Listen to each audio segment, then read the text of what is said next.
महिलांचे आरोग्य हे कुटुंबासाठी, समाजासाठी हे खूप महत्त्वाचे आहे. कारण की जर महिला निरोगी राहील तर ते कुटुंब निरोगी राहील, समाज निरोगी राहील. परंतु बऱ्याच महिला आपल्या आरोग्याकडे लक्ष देत नाही किंवा आपल्याला आरोग्यविषयक तक्रारी आहेत हे त्यांना माहितीच नसतं. 8 मार्च आपण महिला दिन म्हणून साजरा करतो. तर महिला दिनाच्या निमित्ताने महिलांच्या आरोग्याविषयी 8 बाबींबद्दल मी आजच्या व्हिडिओमध्ये माहिती सांगणार आहे.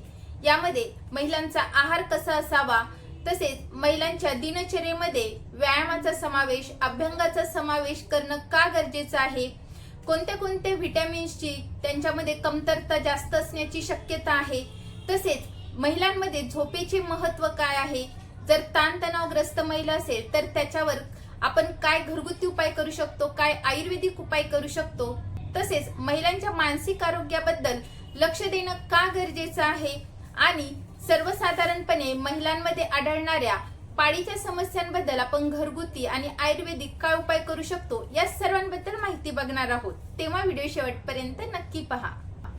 नमस्कार, मी डॉक्टर सविता लांजेवार. माझ्या युट्यूब चॅनलमध्ये तुम्हा सर्वांचं पुन्हा एकदा स्वागत आहे. महिला ही कुटुंबाचा कणा असते, कुटुंबाचा पाया असते. ती आपल्या कुटुंबातील सर्व सदस्यांच्या आरोग्याची काळजी घेत असते, परंतु स्वतःच्या आरोग्याची काळजी घेण्याकडे लक्षच देत नाही. म्हणून प्रत्येक महिलेने आपल्या आरोग्याची काळजी घेणं अतिशय गरजेचं आहे. आरोग्याची काळजी घेताना पुढील काही मुद्दे लक्षात घेणं गरजेचं आहे. सगळ्यात पहिला मुद्दा म्हणजे आहार. महिलांनी सकस आहार, संतुलित आहार घेणं गरजेचं आहे. चौरस आहार घेणं गरजेचं आहे. आपल्या आहारामध्ये प्रोटीन्स, कर्बोदके, विटॅमिन्स, तसेच फॅट्स, मिनरल्स, मायक्रोन्यूट्रिएंट्स ह्या सर्वांचा समावेश असणं गरजेचं आहे. बऱ्याच महिला आपल्या आहाराकडेच लक्ष देत नाही. आपल्या जेवणाच्या ताटामध्ये काय असणं आवश्यक आहे असं बऱ्याच महिलांना माहित देखील नाही. बऱ्याच महिला फक्त भाजी भाकरवरच आपलं पोट भरत असतात. त्यांच्या आहारामध्ये बऱ्याच वेळा प्रोटीन्सची कमतरता असते, तसेच विटॅमिन्स युक्त पदार्थांची, तसेच काही मायक्रोन्यूट्रिएंट्सची सुद्धा कमतरता असते. आपल्या आहारामध्ये ह्या सर्व घटकांचा समावेश असणं गरजेचं आहे. तुम्ही कार्बोदक म्हणजे कार्बोहायड्रेटसाठी भाकरी, पोळी यांचा समावेश किंवा भात याचा समावेश करू शकता. प्रोटीनसाठी वेगवेगळ्या प्रकारच्या डाळींचा समावेश करावा. दुधाचे पदार्थ, सोयाबीन यांचा समावेश करावा.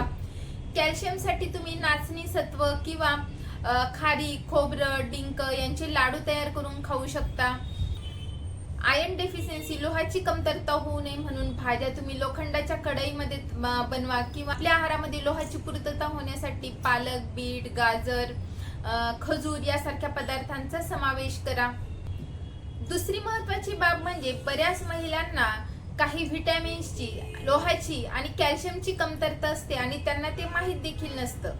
बऱ्याच महिला वारंवार थकतात. बऱ्याच महिलांचे पाय दुखतात, रात्रीच्या वेळी पाय खेचल्यासारखे होतात.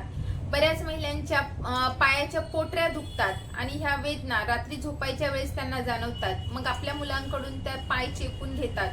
परंतु ह्या सर्व ज्या गोष्टी आहेत, ह्या सर्व ज्या समस्या आहेत, त्या काही व्हिटॅमिन्सच्या कमतरतेमुळे, कॅल्शियमच्या कमतरतेमुळे, लोहाच्या कमतरतेमुळे होऊ शकतात हे त्यांना माहीतच नाही. जेव्हा आपण ब्लड टेस्ट करतो तेव्हा बऱ्याच महिलांमध्ये कॅल्शियमची कमतरता, लोहाची कमतरता, तसेच विटॅमिन B12 ची कमतरता देखील भासते. तसेच विटॅमिन D3 ची कमतरतेमुळे देखील काही महिलांची इम्युनिटी ही कमी होत असते. जर तुम्ही संतुलित आहार जर घेतला तर ह्या सर्व व्हिटॅमिन्सची, कॅल्शियम, आयर्न यांची पूर्तता होते. जर तुम्हाला आयर्नची डेफिशियन्सी म्हणजे लोहाची कमतरता असेल तर वारंवार थकवा जाणवणं, छातीमध्ये धडधड होणं, बऱ्याच स्त्रियांची तक्रार असते की कसं तरी होतंय. तर हे जे कसं तरी होतंय ते तुमच्या लोहाच्या कमतरतेमुळे होत असतं.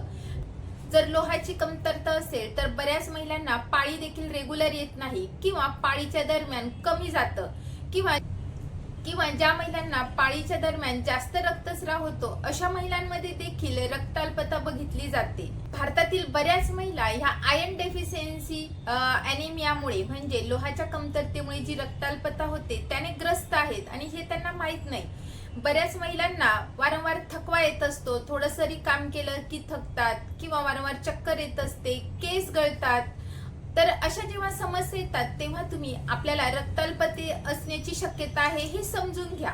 त्यानंतर दुसरं म्हणजे कॅल्शियमची कमतरता. बऱ्याच महिलांमध्ये कॅल्शियमची कमतरता देखील असते, कारण की जेव्हा महिला प्रेग्नंट असतात तर प्रेग्नन्सीमध्ये बऱ्याच महिला कॅल्शियमच्या सप्लिमेंट्स घ्यायला टाळाटाळ करतात. डिलिव्हरी नंतर सुद्धा कॅल्शियम घेणं गरजेचं असतं. साधारणतः 6 महिने तरी तुम्ही कॅल्शियम घेतले पाहिजे. कॅल्शियमचे सप्लिमेंट्स न घेतल्यामुळे किंवा कॅल्शियम युक्त आहार न घेतल्यामुळे अशा महिलांमध्ये जॉईंट्स पेनच्या समस्या बघितल्या जातात आणि 30-40 मध्येच अशा महिलांना वृद्धांसारखे जॉईंट पेन व्हायला सुरुवात होते. वेगवेगळ्या सांध्यांमध्ये दुखणं सुरू होतं, गुडघेदुखी सुरू होते. त्यानंतर मेनोपॉजच्या काळामध्ये देखील कॅल्शियमची कमतरता भासते, कारण की मेनोपॉजचा काळ हा एक वृद्धत्वाचा टप्पा असतो आणि तेव्हा ऑस्टिओपोरोसिस म्हणजे हाडं ठिसूळ होतात आणि त्यामुळे कॅल्शियमची कमतरता जाणवते आणि ह्या काळामध्ये कॅल्शियम पूर्तीसाठी कॅल्शियमची सप्लिमेंट्स घेणं गरजेचं असतं. त्यानंतर व्हिटॅमिन B12 ची कमतरता. ज्या महिला व्हेजिटेरियन असतात अशा महिलांमध्ये बऱ्याचदा व्हिटॅमिन B12 ची कमतरता भासते आणि जर तुम्हाला व्हिटॅमिन B12 ची कमतरता असेल तर तुम्हाला वारंवार थकवा जाणवतो. व्हिटॅमिन B12 च्या कमतरतेमुळे सुद्धा रक्ताल्पता असू शकते. त्यानंतर वारंवार चक्कर येणं किंवा तुमच्या रात्रीच्या वेळेस पाय दुखणं, हातापायाला मुंग्या येणं, स्मरणशक्ती कमी होणं, वारंवार विसरभोळेपणा त्यांच्यामध्ये जाणवतो. मग अशा महिला ह्या छोट्या छोट्या समस्यांकडे दुर्लक्ष करतात आणि अशा महिलांचं जर आपण ब्लड टेस्ट केलं तर त्यांचं व्हिटॅमिन B12 ची लेवल ही कमी असते. म्हणून आपल्या आहारामध्ये व्हिटॅमिन B12 युक्त पदार्थांचा समावेश करणं आवश्यक आहे. दूध, दुधाचे पदार्थ, पनीर, चीज. जर तुम्ही नॉन व्हेजिटेरियन असाल तर अंडी, मासे, चिकन यासारख्या पदार्थांचा समावेश आपल्या आहारामध्ये करावा. त्यानंतर व्हिटॅमिन D.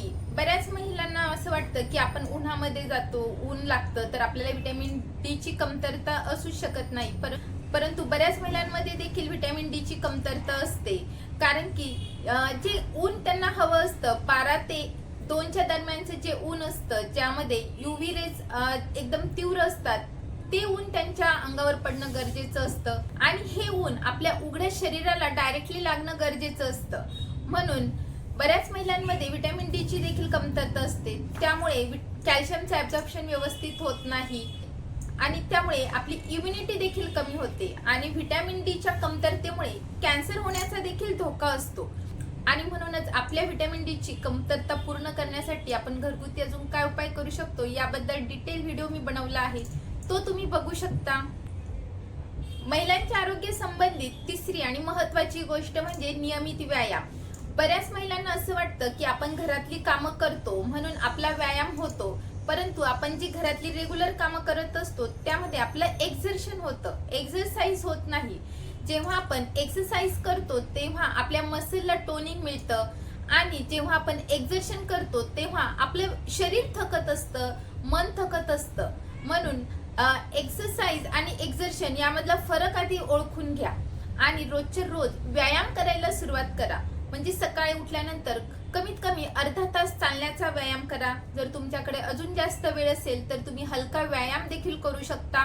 वेगवेगळ्या प्रकारचे योगा करू शकता. जर तुम्हाला काही आरोग्यविषयक समस्या असेल तर त्यानुसार तुम्ही वेगवेगळ्या प्रकारचे योगा करू शकता, वेगवेगळे प्राणायाम करू शकता. जर तुमचं वजन वाढलेलं असेल तर तुम्ही डेली सूर्यनमस्कार करावे, त्यामुळे वजन नियंत्रणात यायला मदत होते.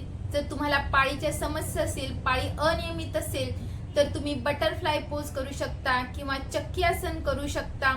सूर्यनमस्कार देखील यामध्ये अतिशय उपयुक्त ठरतो. स्ट्रेच ट्रेनिंग करू शकता, झुंबा करू शकता. जर तुम्हाला पचनासंबंधी काही समस्या असतील तर तुम्ही वज्रासन, पवन मुक्तासन, ताडासन यासारखे वेगवेगळे आसन करावेत. आणि म्हणूनच प्रत्येक महिलेने आपल्या दिनचर्येमध्ये व्यायामाला देखील महत्त्व देणं गरजेचं आहे.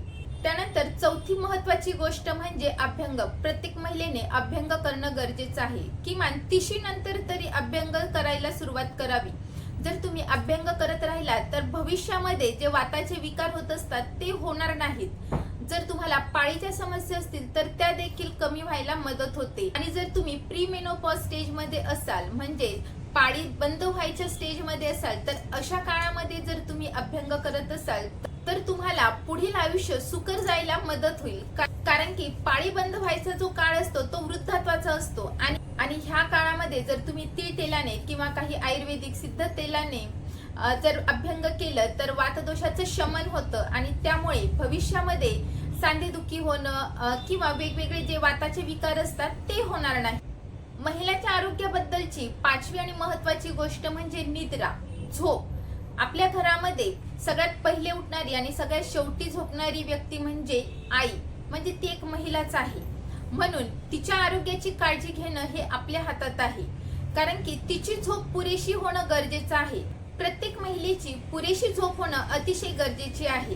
प्रत्येक महिलेने रात्री 7 ते 8 तास शांत झोप घेणं गरजेचं आहे.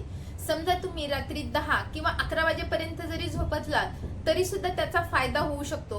परंतु बऱ्याच महिला कामामुळे उशिरा झोपतात. बऱ्याच महिलांना तर 12-1 वाजतात. काही महिला झोप येत नाही म्हणून कंटिन्यू मोबाईलवर असतात किंवा रील्स स्क्रोल करत असतात. परंतु रात्रीची झोप ही अत्यंत गरजेची आहे. बऱ्याच महिलांना असं वाटतं की मी दुपारची झोप काढते म्हणून माझी झोप पूर्ण होते, परंतु असं नाही. रात्रीची झोप ही आपली बॉडीला हिलिंग मेकॅनिझम मोडवर ठेवते आणि आपल्या दिवसभरामध्ये जे काही आपलं टॉक्झिन्स आपल्या शरीरामध्ये तयार होत असतात ते टॉक्झिन शरीराच्या बाहेर काढण्याचं काम हे रात्रीच्या वेळेस लिव्हर करत असतं, फुफ्फुस करत असतं. म्हणून रात्रीची झोप ही अतिशय गरजेची आहे. प्रत्येक महिलेने कमीत कमी रात्री 11 वाजता झोपून सकाळी 6 वाजता उठावं आणि ही झोप तुमची शांत झोप असावी. जर तुम्हाला झोपेच्या काही समस्या असेल किंवा शांत झोप लागत नसेल तर तुम्ही जायफळ सिद्ध दूध घेऊ शकता, पादाभ्यंग करू शकतात, म्हणजे तळपायाला तीळ तेलाने मालिश करावी, किंवा तुम्ही नस्य पंचकर्म करू शकतात, त्यामुळे आपल्याला शांत गाढ झोप लागायला मदत होईल. या व्यतिरिक्त शांत गाढ झोप लागण्यासाठी आपण घरगुती काय उपाय करू शकतो, आयुर्वेदिक काय औषध आहे याबद्दलचा एक मी डिटेल व्हिडिओ बनवला आहे, तो तुम्ही बघू शकता. महिलांच्या आरोग्याविषयक 6वी आणि दुर्लक्षित असलेली गोष्ट म्हणजे मानसिक आरोग्य. बरेच जण महिलांच्या मानसिक आरोग्याकडे लक्षच देत नाही. महिलांना काय हवं आहे, आपल्या घरातील महिला तिचं मानसिक आरोग्य कसं आहे, ती मानसिक दृष्ट्या समाधानी आहे का, तिला काय हवं आहे हे कोणीच विचारत नाही. घरातील प्रत्येक सदस्याचं बोलणं ही महिला म्हणजे आई ऐकून घेत असते. बहीण असेल तर बहीण ऐकून घेत असते, परंतु आपल्या आईला, आपल्या बहिणीला काय हवंय काय नकोय असं कोणीच विचारत नाही. म्हणून तिचं मानसिक आरोग्य जपण्यासाठी आपल्या घरातील प्रत्येक सदस्यांनी प्रयत्न केला पाहिजे. महिलांचं मानसिक आरोग्य बिघडण्याचे जास्त चान्सेस असतात, कारण की दररोज त्या महिलांमध्ये काही ना काही हार्मोनल चेंजेस होत असतात. प्रत्येक महिलेवर तिच्या घराची जबाबदारी असते, घरातील सदस्यांच्या हेल्थची जबाबदारी असते. मुलं असतील तर मुलांच्या शाळेची जबाबदारी असते, त्यांच्या अभ्यासाची जबाबदारी असते. जर नोकरी करणारी स्त्री असेल तर त्या नोकरीची जबाबदारी असते. त्यानंतर कुटुंबातील इतर सदस्यांची देखील जबाबदारी असते आणि ह्या जबाबदाऱ्या पाळताना तिची नाकी नऊ येते आणि त्यातच रोजच्या रोज तिच्यामध्ये हार्मोनल चेंजेस होत असतात. मेनार्के म्हणजे जेव्हा लहान मुलीला पहिली पाळी येते तेव्हा देखील तिच्यामध्ये हार्मोनल चेंजेस होतात, मूड स्विंग्स होत असतात, महिला चिडचिडी बनते किंवा वेगवेगळ्या मानसिक समस्या देखील निर्माण होऊ शकतात. जसे की जेव्हा पाळी येते तेव्हा पाळीमध्ये देखील हार्मोनल चेंजेस झालेले असतात. पाळी येऊन गेल्यानंतर जी फेज असते तिच्यामध्ये देखील हार्मोनल चेंजेस असतात. ओव्ह्युलेशनच्या वेळेस देखील हार्मोनल चेंजेस होतात. ओव्ह्युलेशन झाल्यानंतर देखील हार्मोनल चेंजेस झालेले असतात. त्यानंतर प्रेग्नन्सीमध्ये बऱ्याच महिलांना प्रेग्नन्सीमध्ये वेगवेगळे हार्मोनल चेंजेसमुळे त्यांचे मूड स्विंग्स बघितले जातात आणि त्यामुळे त्याचा देखील परिणाम तिच्या मानसिक आरोग्यावर होत असतो. डिलिव्हरी नंतर सुद्धा पोस्टपार्टम डिप्रेशन बऱ्याच महिलांमध्ये बघितलं जातं, कारण की हे सगळं त्या हार्मोनल्समुळे होत असतं.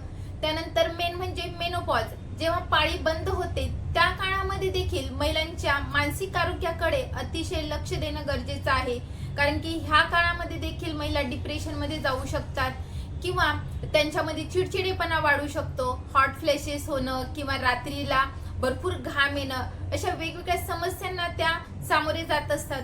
परंतु ह्या समस्या आहेत त्या त्यांना माहीतच नाही. म्हणून वेळोवेळी आपले तपासणी करणं गरजेचं आहे.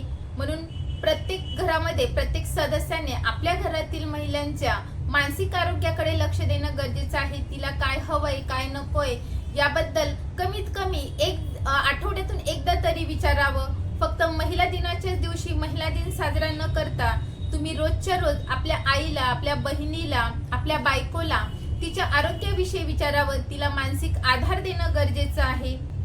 आणि महिला म्हणून तुम्ही आपल्या मानसिक आरोग्याची काळजी घेणं तुमच्या हातात आहे।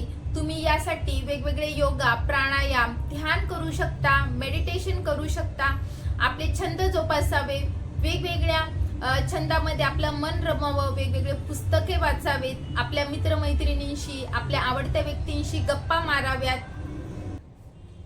कामाचा ताण, नोकरीचा ताण, कुटुंबाची जबाबदारी तसेच रोजच्या रोज होणारे हार्मोनल चेंजेस यामुळे महिलांमध्ये ताणतणाव वाढू शकतो। आणि जर तुम्हाला ताणतणाव घरगुतीरित्या कमी करायचं असेल तर तुम्ही ध्यान धारणा करावे, रात्रीची चांगली झोप घ्यावी। शांत गाढ झोप झाल्यामुळे ताणतणाव कमी व्हायला मदत होते। आयुर्वेदिक औषधांमध्ये ब्राह्मी चूर्ण, अश्वगंधा चूर्ण किंवा अश्वगंधारीस, सारस्वतारीस यासारख्या औषधांचं सेवन करावं। महिलांच्या आरोग्याबद्दलची 7वी गोष्ट म्हणजे नियमित तपासणी, ज्या बऱ्याच महिला करतच नाही।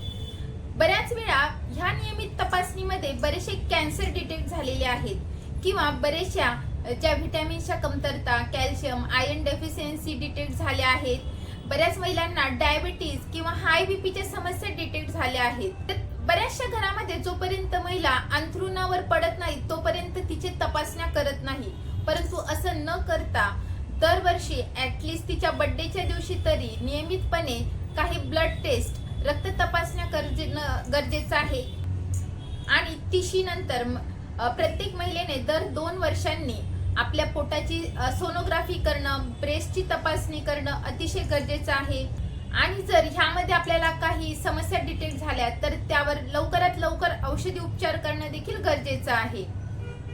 काही वर्षांपहिले महिलांमध्ये हार्ट अटॅकचं प्रमाण हे अतिशय कमी होतं, परंतु आजकालच्या धावपळीच्या जीवनामध्ये तसेच पेस्टिसाइड्स किंवा केमिकल्स युक्त खाद्यपदार्थांमुळे महिलांमध्ये मेनोपॉज लवकर येत आहे आणि त्यामुळे अशा महिलांमध्ये हार्ट अटॅकची समस्या देखील लवकर उद्भवत आहे आणि हार्ट अटॅकचा रेट देखील महिलांमध्ये आता वाढला आहे। आणि म्हणूनच महिलांच्या हृदयाची काळजी घेणं देखील तेवढंच गरजेचं आहे। प्रत्येक महिलेमध्ये आढळली जाणारी समस्या म्हणजे पाळीच्या वेगवेगळ्या समस्या, म्हणजे पाळीच्या दरम्यान पोटात दुखणं, ओटी पोटात दुखणं, कंबर दुखणं, पाठ दुखणं। दुसरी समस्या म्हणजे अनियमित पाळी। तिसरी समस्या म्हणजे पाळीच्या वेळेस अति रक्तस्राव होणं। चौथी समस्या म्हणजे पाळीच्या वेळेस कमी रक्तस्राव होणं। आणि 5वी समस्या म्हणजे अंगावरून पांढरं पाणी जाणं। यापैकी कुठली ना कुठली समस्या प्रत्येक महिलेमध्ये असते। जर तुम्हाला पाळीच्या दरम्यान ओटी पोटात दुखत असेल, कंबर दुखत असेल तर यासाठी एक कप कोमट पाण्यामध्ये 1 चमचा गाईचं तूप टाकून ते जर सकाळ संध्याकाळ पिलं तर हा त्रास कमी व्हायला मदत होते। जर तुम्हाला पाळी अनियमित असेल तर तुम्ही यासाठी वेगवेगळे आसन करू शकता। यामध्ये बटरफ्लाय पोज, चक्री आसन यासारखे आसन करावे, सूर्यनमस्कार करावे। अनियमित पाळी येण्याची काय कारण आहेत ती आधी शोधून काढणं गरजेचं आहे। बऱ्याच स्त्रियांना पीसीओएस, पीसीओडी किंवा थायरॉइडमुळे पाळी अनियमित असते, तर त्यासाठी तुम्ही वेगवेगळ्या रक्त तपासण्या करणं गरजेचं आहे, सोनोग्राफी करून घेणं गरजेचं आहे। पाळी नियमित येण्यासाठी तुम्ही तीळ आणि गुळाचा काढा रोजच्या रोज सकाळ संध्याकाळ जर घेतला तर पाळी नियमित यायला मदत होते। पाळीच्या दरम्यान अंगावरून कमी रक्तस्राव जात असेल तर अशा वेळी काळे तीळ आणि गुळाचा काढा तयार करून प्यावा। यासाठी 1 मूठभर काळे तीळ घ्यावे, त्यामध्ये 1 ग्लासभर पाणी टाकावे, त्याचा काढा तयार करावा। साधारणतः अर्धा कप शिल्लक राहील इतका काढा आटून घ्यायचा आहे, त्यामध्ये काळा गुळ टाकायचा आहे आणि हा काढा गाळून प्यायचा आहे। सकाळ संध्याकाळ जर हा काढा पिला तर पाळी लवकर यायला, वेळेवर यायला आणि अंगावरून व्यवस्थित जायला मदत होते, कारण की काळे तीळ हे आर्तव जनन म्हणून सांगितलं आहे। जर तुम्हाला पाळीच्या दरम्यान अति रक्तस्राव होत असेल तर यासाठी तुम्ही अशोकारिष, लोध्रासव यासारखी औषधं 20-20 ml या प्रमाणामध्ये 20 ml पाणी टाकून सकाळ संध्याकाळ घेतलं तर अंगावरून जास्त प्रमाणात रक्तस्राव होण्याची समस्या कमी व्हायला मदत होईल। जर तुम्हाला पाळीच्या वेळेस अंगावरून रक्ताच्या गाठी जात असतील तर तुम्ही कोमट पाण्यामध्ये चिमूटभर हळद टाकून रोज सकाळी प्यावी, त्यामुळे पाळीच्या वेळेस रक्ताच्या गाठी जाण्याची जी समस्या आहे ती कमी व्हायला मदत होईल। जर तुम्हाला अंगावरून पांढरं पाणी जाण्याची समस्या असेल तर पुष्याणूक चूर्ण म्हणून औषध मिळतं, तर साधारणतः अर्धा ते 1 चमचा ह्या प्रमाणामध्ये पुष्याणूक चूर्ण तुम्ही तांदळाच्या धुण्यासोबत जर घेतलं, सकाळ संध्याकाळ घेतलं तर अंगावरून पांढरं पाणी जाण्याची समस्या कमी व्हायला मदत होते. तर अशा प्रकारे आपल्या घरातील महिला निरोगी असेल तर आपलं कुटुंब निरोगी राहील. आपलं कुटुंब निरोगी राहील तर आपला समाज देखील निरोगी राहील. तर आजपासून आपण सर्वांनी मिळून एक संकल्प करूया. आपण आपल्या घरातील महिलाच्या आरोग्याची काळजी घेऊया आणि त्यांना देखील निरोगी जीवन देऊया. पुन्हा भेटूयात पुढच्या व्हिडिओमध्ये. तोपर्यंत हेल्दी खा, हेल्दी राहा, आयुर्वेदाला जवळ करा. धन्यवाद. तुम्हा सर्वांना महिला दिनाच्या खूप खूप शुभेच्छा.